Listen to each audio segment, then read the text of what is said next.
All right. Do I have your attention? I'm not used to being up on platforms, actually. I'm usually in film school auditoriums, and I just got 5 minutes less than from before. Okay, we'll see what we can do. All right, I am Craig Forrest. I'm a professional filmmaker.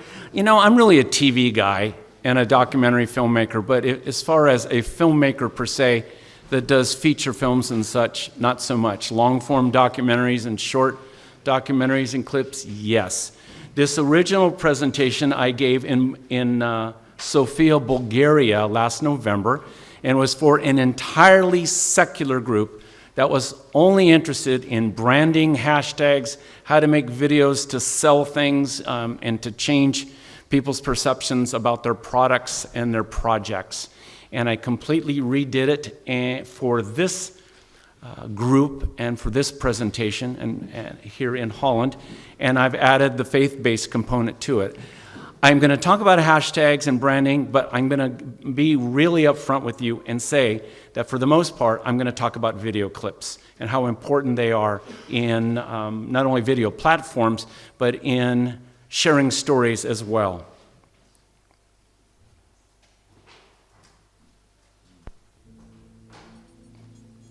Audio?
Eric Qualman comes up with a new version of this every year, and even after 1 year, some of the statistics are already out of date, sometimes within months, sometimes within 3 months. Things have changed. And he's made this video, every year he comes out with it, and he makes it shorter and shorter. And originally it was 4.5 minutes, and I think now it's down to 3 minutes long. And it just really, really moves. I show this to pastors sometimes and church leaders, and they just stare back at me like I had no idea that video was this important. Now, in all of this, I'm not a branding expert. I'm a TV director guy. But I know enough about, and I appreciate what Tom had to say, in that he has this feature film that's been shot, but it didn't hit the mark in distribution. It didn't hit its audience. And whenever I'm working on commercials or any kind of promotions, one of the first things I say after what's our story, the second thing I ask is who and where and what kind of audience are we trying to hit. It's no different than taking a bow and an arrow and figuring out where your target is and aiming for that target. If you miss, okay, but at least you know where the target is. A lot of people just pull back the bow, shoot the arrow, and wherever it flies, it just flies. And they say, look at me, I'm an archer. Well, you're an archer if you can hit your target. So there you go. So branding, where is your video strategy in the component of branding in all of this? In fact, if you look at this, which I pulled off, there's no video on it at all. I would put video up there just as much to say, hey, it's got to be in there. Real quick, my wife had this dream of having a bed and breakfast. And kicking and screaming, I moved to Northern California in December to help launch her idea, and now I'm sort of in love with the idea. And this old house is being turned into a bed and breakfast. And I started a social media campaign as early as November. And she said, stop it. We're not even in the house yet. But what has happened with all the hashtags and everything else, and that's our new sign and logo, and we brought together a social media team with our graphic person in Miami and our web designer in Irvine, California, all of us, and I'm sort of the cog in the middle for this, is we've already gotten so many hundreds of people, all 400 people on our Facebook page as of this last week, and we're not even open yet. We have Instagram as well, and I made sure that everything is Bordeaux in Lodi. Why Lodi? Because there are a number of other Bordeaux inns across America, so I had to find something distinct that would lead people to our Bordeaux Inn. So it's bordeauxinlodi.com, and everything else, hashtags at Pinterest, which I don't understand, but my wife loves it. I gave her the Pinterest account, said, knock yourself out, girl. You know, all these boards and collections and such. Hang on here.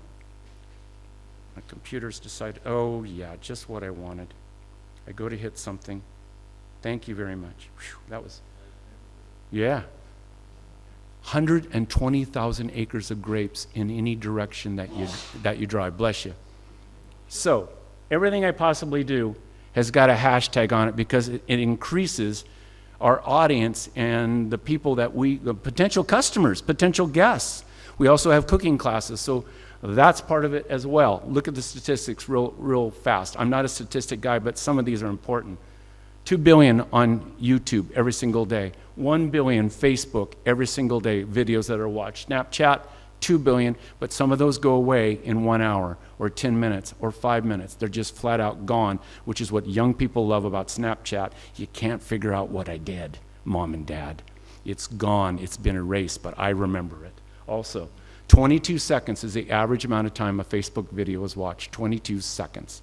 Most people figure out in the first 4 seconds whether they want to watch your video. Most videos past 2 to 3 minutes are not watched to the end. Keep that in mind. You got to keep it short. Why? You got young people with short attention spans. My son is 32, my daughter's 25, and even if I had younger kids than that, you've got the first 42 seconds to get them. And if you don't get them, they're moving on. Why? Because they got a smartphone or a clicker or a remote or whatever it is they have, or a finger that pushes another app, pushes another button. Keep it 30 to 60 seconds if you possibly can, which is perfect for Instagram because you can go 1 minute or so on Instagram. That will probably change in the near future. Keep it short. If you can tell your story in 30 to 60 seconds, you're doing a pretty good job. Now, sometimes you need 2 minutes because you need an ask or asking for some kind of commitment. I am not an expert on video platforms. I am not. But the more I look at video platforms, most young people, over 50% of young people, do not watch TV on TV anymore. They watch it on their mobile phone. They watch it on another platform.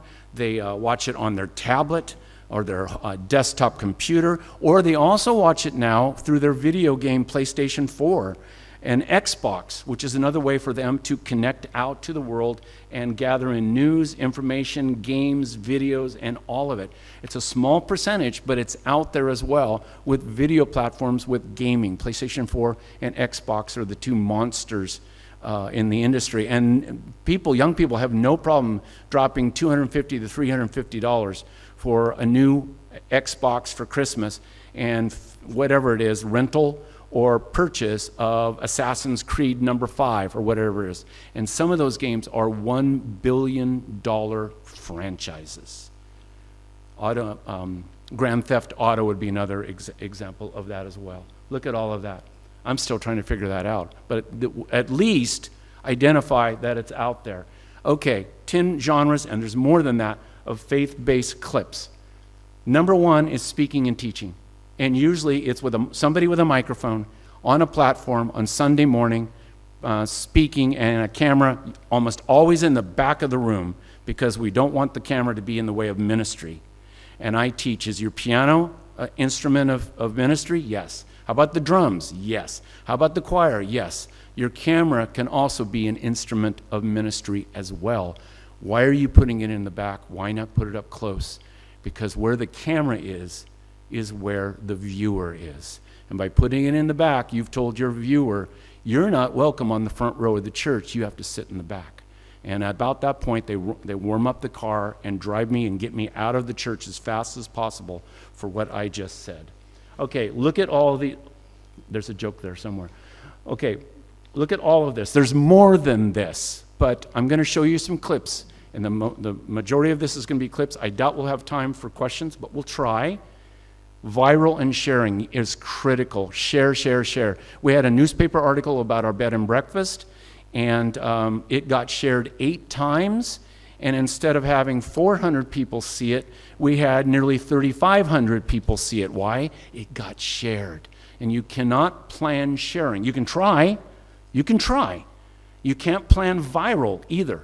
But the little kitten that's playing with the mouse that's on Facebook gets 19 million hits. You just can't plan it, but you hope for it. And anybody that tells you they can plan viral or sharing is not telling you the truth. You just hope for it.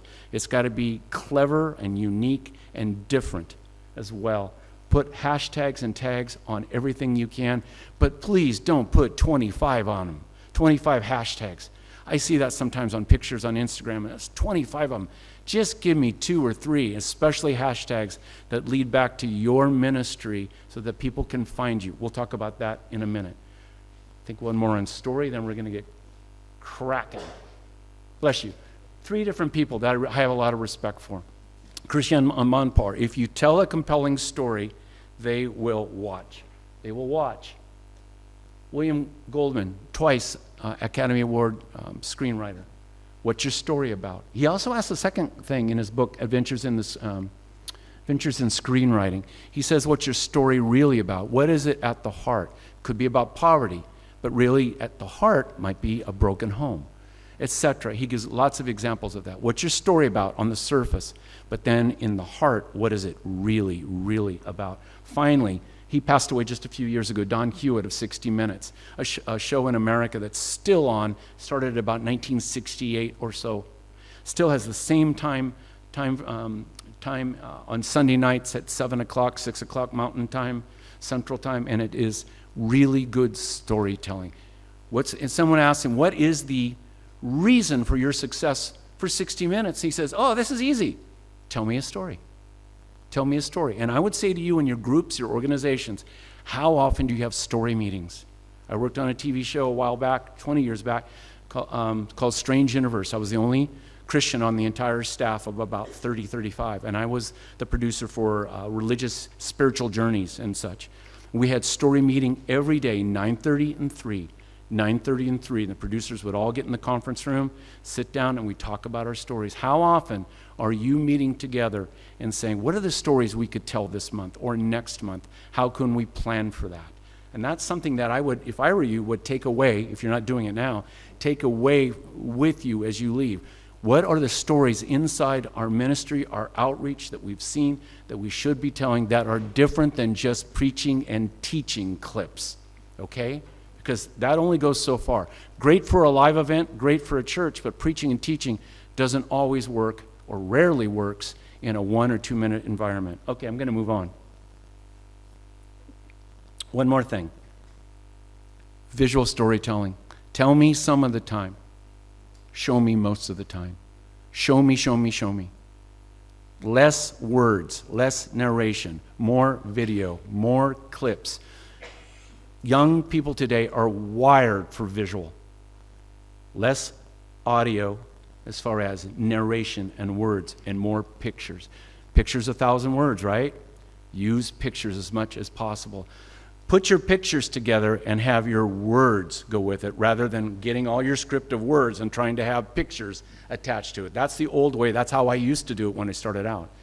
Start with your best pictures and compelling pictures first, and then add the words that are necessary. That might be hard to do in interviews because people might be saying really good things, but make every word count. Show me most of the time. I'm going to start showing you some clips. Yeah, I think we'll be okay here.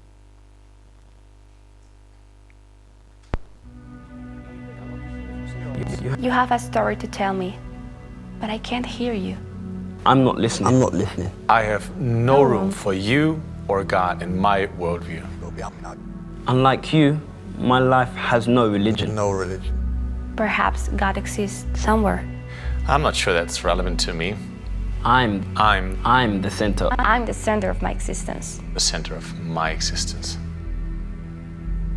Maybe you have something I want. Something I want. Maybe deep down, I know there's something I can't solve. I wonder if there's more to life. What if we could connect in some way? My phone is my life, It's how I communicate. even with my family.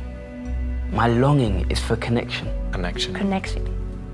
What if media was my link to faith?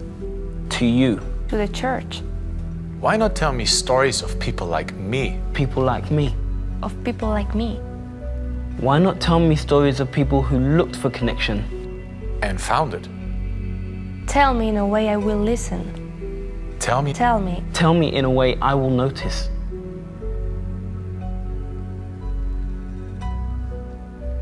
Now, there was another audience for potential for this, and I asked Matt Nelson, where's the Spanish version?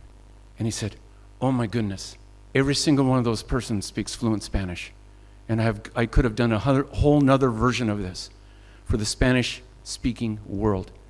Identical except for they're speaking Spanish. And now he's going back to overdub with their own voices. They're all native Spanish speakers. There's a whole nother world of hundreds of millions of people that could see this. We're talking about audiences. Stop and think, oh, not only am I going to reach English speaking with them, I could do, in just a little bit more effort, a Spanish speaking version as well. There you go, that works. Let's move on. Apple.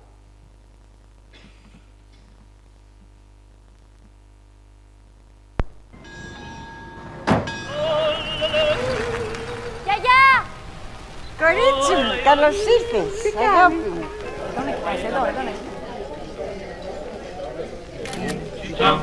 Γιαγιά, σ' αρέσει η φωτογραφία? Α, τι ωραία φωτογραφία. Α, θέλω κι εγώ μία. Στείλτε μου. Εγώ πρώτο.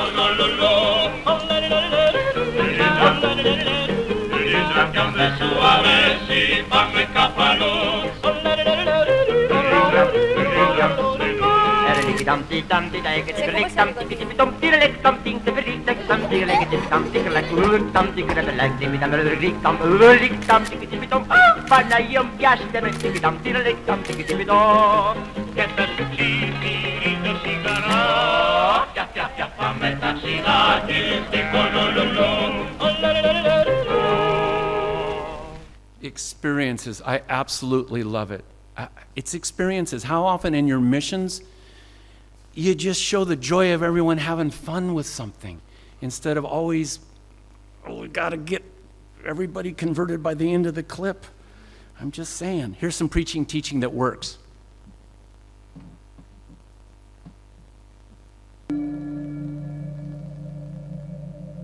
It was Solomon who said, there's nothing new under the sun. He painted a picture of a life that's trapped in an endless cycle of the mundane and the monotonous. In fact, in Ecclesiastes, he begins by telling us that life is meaningless, that love is meaningless, that all human existence is nothing but meaningless. But when I discovered faith, all of a sudden the world began to look differently. All of a sudden everything that was black and white, everything that seemed to be barren and empty was filled with life and possibility. For a long time I felt obligated to agree with Solomon, but then I began realizing that this was Solomon's worst moment. That if you listen to the narrative of the scriptures, if you listen to the voice of God, what he's saying is look around. The new is everywhere. Behold, open your eyes. I am doing a new thing. I love on location. It's harder to do sometimes because of rain and cold and heat and such, but God has a beautiful world out there. And if you can capture it on a camera, it really comes out great. That is speaking that works. That works. I really like it. We could spend half an hour just talking about it here. Here's a little bit of special effects from Scripture.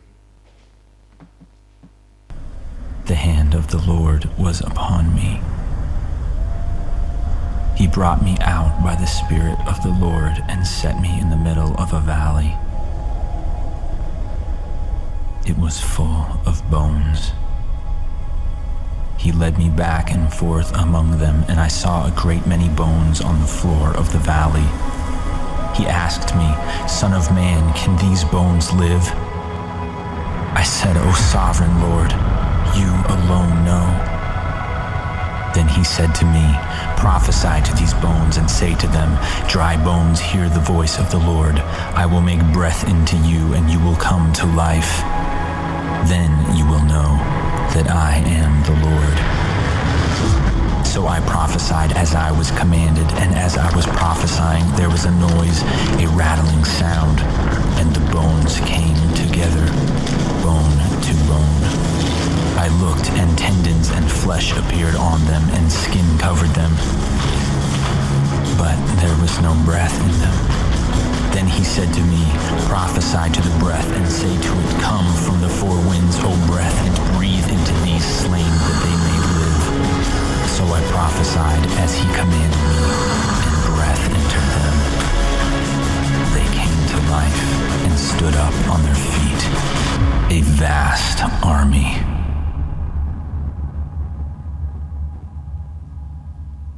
Nice. That's creative, just using Scripture and then visualizing it. But there was a lot of great audio to that too, including sound effects and music and all kinds of things. That's very nicely done. Okay, here's some competition.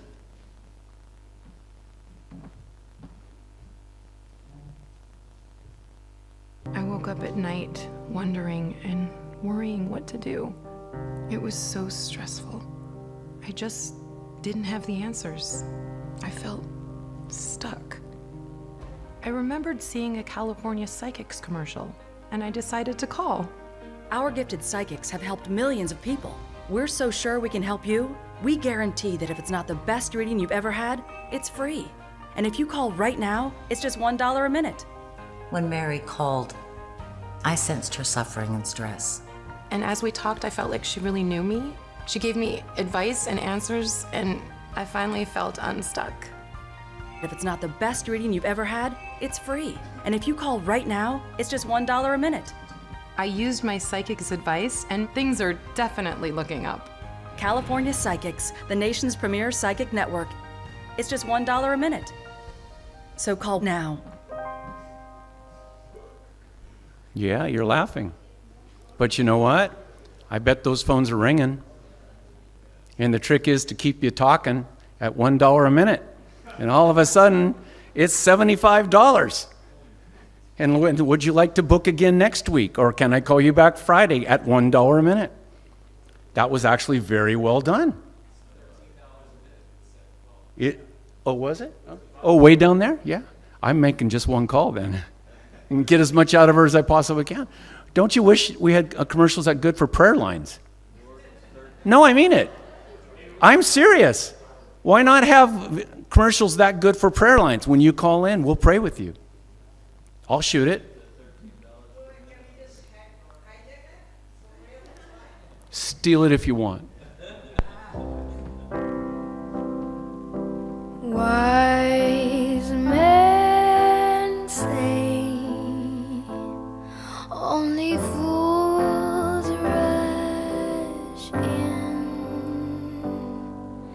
but I can't help falling in love with you. Oh, shall I stay? Would it be a sin? Oh, if I can't help falling in love with you. Oh, like a river flows surely to the sea, darling, so it goes. Some things are meant to be. Won't take my hand, take my whole life too, for I can't help falling in love with you. Oh, for I can't help falling in love. Give extra, get extra.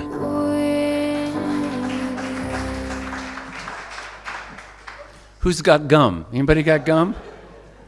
2 minutes, and you know what? A lot of commercials.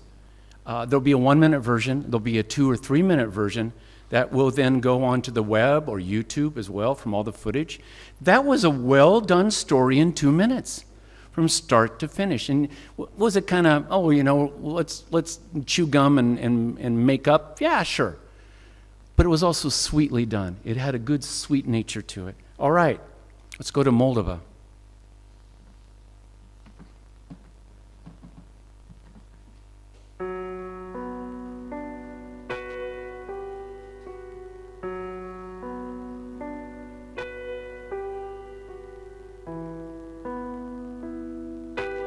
I was put in the orphanage when I was 4 years old. I've never had a dad. My mom never was married, and so she left me when I was 9 years old. Some of them never in their lives had someone give them a hug. You was born, but nobody really knows that you are in this world and you are existing, and nobody really cares about you. I was hoping that my father would come back and take me back home. The teachers, they started to beat us and call us with bad words. They said that we have no future. They just decided not to take care of us and to leave us to grow just in the orphanage, and then when we are 16, to go out and live our lives. At 16, a girl is given 400 lei, about $30, and a bus ticket to wherever she comes from, and is sent away. And they are on the streets for monsters to get them and sell them. Over 450,000 women have disappeared from this country that they don't know where they've gone. I was kidnapped and taken across the Adriatic Sea in a high-speed boat. Sex trafficking, it's this country's #1 export. We've seen girls being sold as little as $1,500. A man came to me and he said, "You have to pay me the money back because I paid for you. You were sold to me." And he beat me and he put me in a dark room with rats. They are raped and beaten mercilessly. And by the time they get to where they're going to be actually working, they are so beaten and so broken that they stand there without any emotions and they sell themselves. I was brutally used 30 to 50 times a day. This is bigger than drugs. It's safer than drugs. Because a little girl, once she's beaten, won't fight back.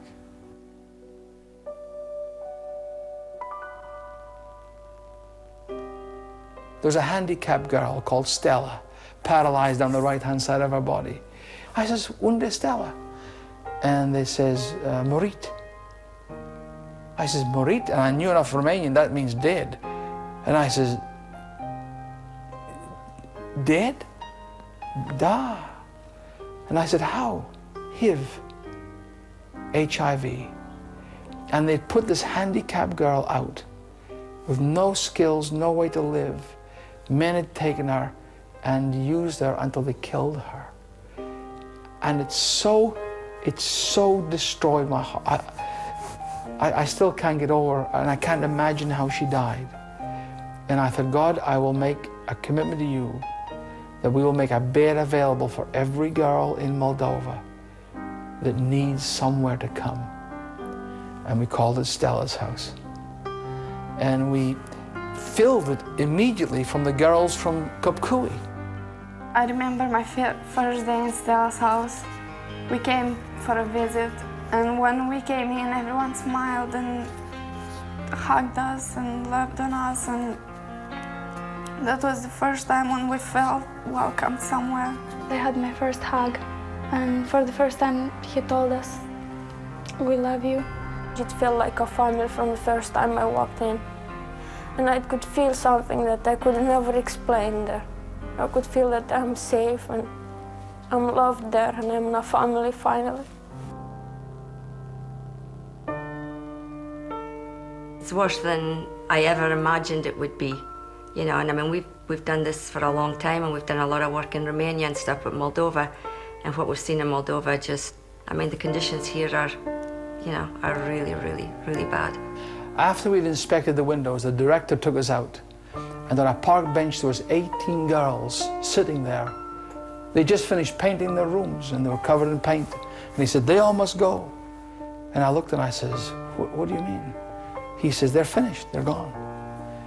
And in Stella's one, we had a classroom that could take 3 beds. And that day we had the horrendous job of picking 3 out of 18 and letting 15 slip away. Of the 15, we found 1. The rest, we have no idea where they are. If it wasn't for Stella's house, I don't know where I'd have been today. I don't know who I was. Probably I would never know about God, and I would be somewhere trafficked like other girls. A young girl is trafficked by these sex traffickers. One girl will make over $300,000 for her captors. One girl. More profitable than the drug trade. One girl. It will cost us that amount of money to finish this house. One girl is worth that to the traffickers. The question I have to ask is this: are 25 girls worth that to the church?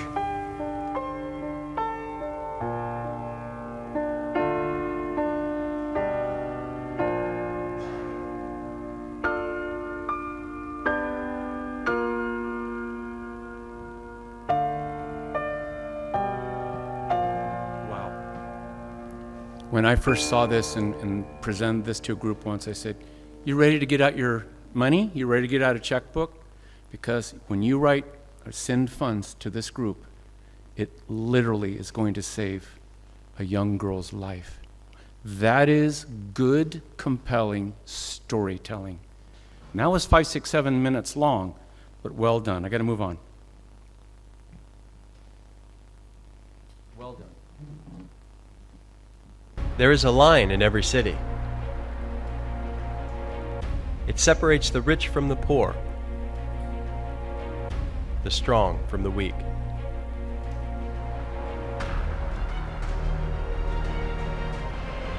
It's a street, the train tracks, a river, a sidewalk. On one side there is safety and security. On the other there is danger and fear. It's time to cross that line.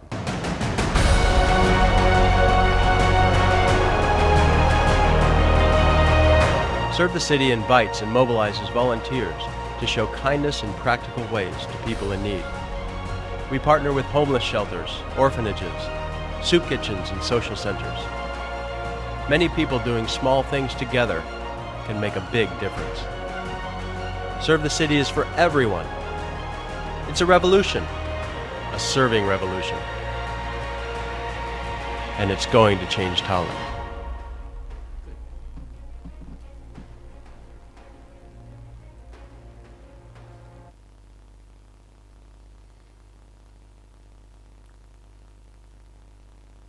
My name is Sarah Mitaru. I'm a mix because my mom is from Embu and my dad is from Bere. But in Kenya, you take your dad's side, so I'm Bere. Music for me is life. I love music because it's the one way that you can tell anybody anything, even the most offensive thing, and they will listen to you. I find that it's the means where people, especially in Africa, they pay attention. Stop the I became a UN Habitat Messenger of Truth when a few people at the United Nations found me singing at different shows. And so they approached me and asked me if I could do it on a professional basis, whereby I sing the songs as I do and pass on a message of hope. A lot of my music is what I like to call social music, which talks about where we are as a continent and what needs to change. My music is all about my faith, and my faith is all about my music, meaning they are one and the same. Every year, I have a bunch of 4 to 5 girls that we spend a year together, where they then see what I do and then emulate, and hopefully they do it for others. So we have this kind of chain thing. So there's Sarah and there's 4 other people, and then they will do it for 4 other people. And then in maybe 15 to 20 years, we can look back and there are all these different African musicians who are making a difference in the world. Where's it gonna trust? Where's it gonna mess? Where's it? I'm too good for that. I definitely see God's kingdom advancing through music in Africa and the world. It's the one thing where I say, when even a non-Christian will not listen to an overbearing sermon, they will listen to a beautiful song. And that beautiful song will stay in their hearts for a very long time. And one day that beautiful song will become the thing that leads them to Christ. In a very simple way, even seated in your own room. Since I became a mother, I guess childbirth, having a baby, has made me have more depth in what I do and understanding the value of life, and that the things that we do affect life. And so life has become more personal to me because there is somebody there and there is an aspect of responsibility that has happened. My hope for Africa is that Africans would stand up and know their worth in the world. I always say that Africa is the future, for sure. Africa is now and the future.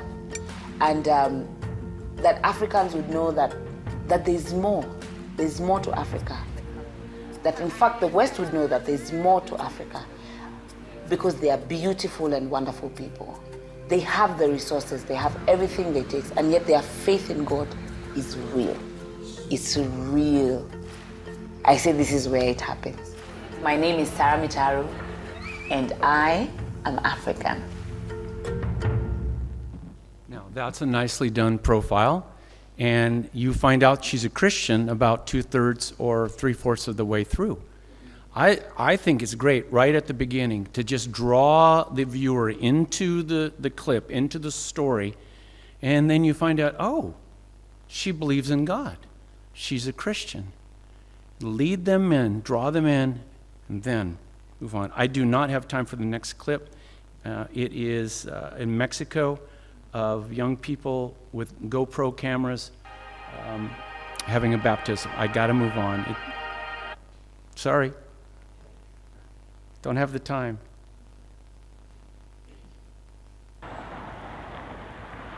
This is a TV show in America.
get it and stick a needle in it.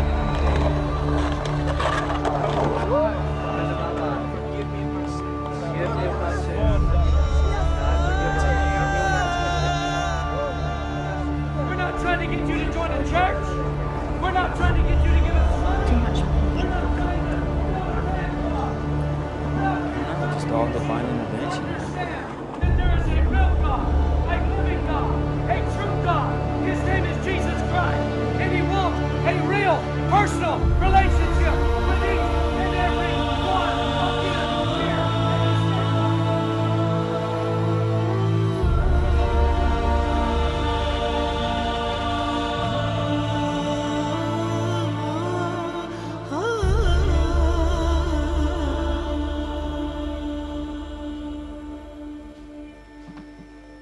Well, that is not a preaching, teaching clip, is it? At all. That is all about emotions. Go to one of my favorite cities here.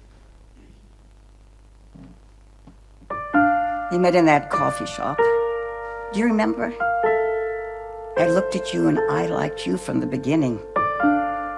You wanted me to think that you were lost, so you asked me for directions, and we ended up talking all night. I never forgot that summer. We dated for 4 years. We saw each other constantly, although we lived in 2 different countries. It was hard, but we didn't care. Finally, we decided to get married. And although it was tough, I moved to your country. We had 2 kids, 6 grandchildren. Oh, 6. Can you believe it? We grew old together. You gave me a life full of happiness.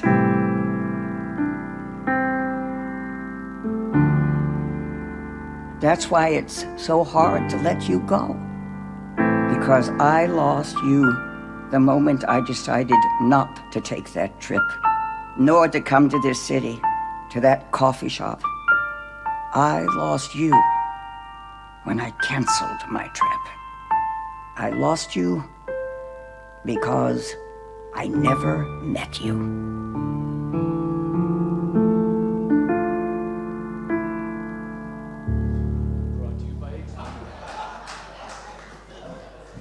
You didn't see that coming, did ya? And I had to go to Mexico to find that clip of Paris. Here's a couple of guys that nobody really knows who they are.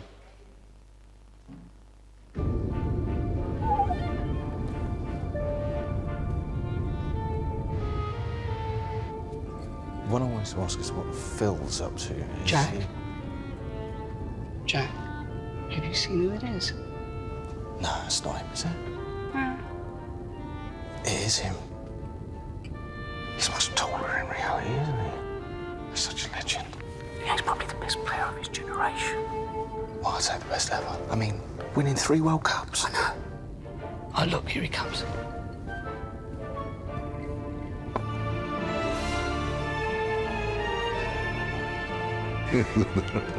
Mr. Ronaldo, could I have a picture, please? Yeah. Thanks. Thank you. Hi, Hog. Connecting every fan of the game. Fly Emirates. Hello tomorrow. Last clip. One of my favorites.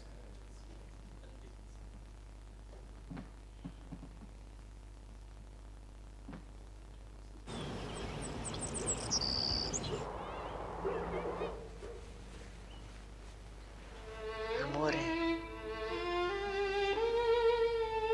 Subito.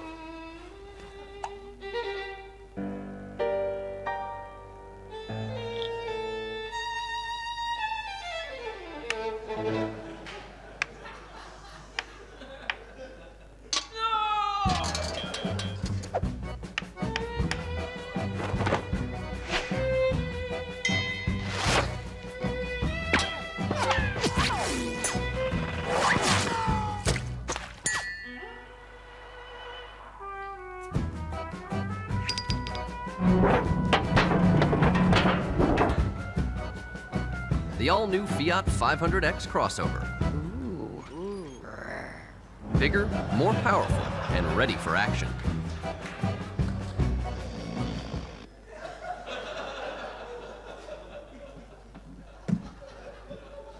Okay, let's sum it up. I'm just a moment over my time here. All right, what's this all about? Tell me a story. Tell me a story. Make it interesting, grab my attention, and then lead me to your website, your social media, your mobile app to hear, see, learn more, and connect with me somehow. And this is how you find me? Oh, maybe you don't. Okay. Don't have time for questions. Sorry, short session. And here we are. But it's been a pleasure to talk to you. Make videos. Keep them short. Make them interesting, engaging. Know who your audience is. Use hashtags and tags and pay it and have story meetings whenever you can. I'm done. Yes.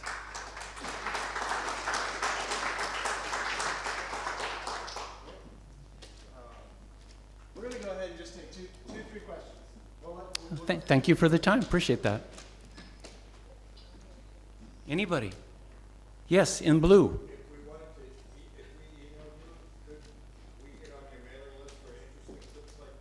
You can, I tell you what, you can, yes, Craig at craigforrest.com, Craig at craigforrest.com, Forrest with 2 R's, it's a good Scottish name, and you'll find me there, and just email me. My website is craigforrest.com. There's another Craig Forrest who's a famous soccer player, goalie in the English Premier League. He's now retired in Canada, and we follow each other on Twitter. It's kind of cool. Craig Forrest and Craig Forrest. Somebody else? Anybody? Everybody okay? Everybody knows everything? Yes. So for those of us who are not Craig Forrest, Yes.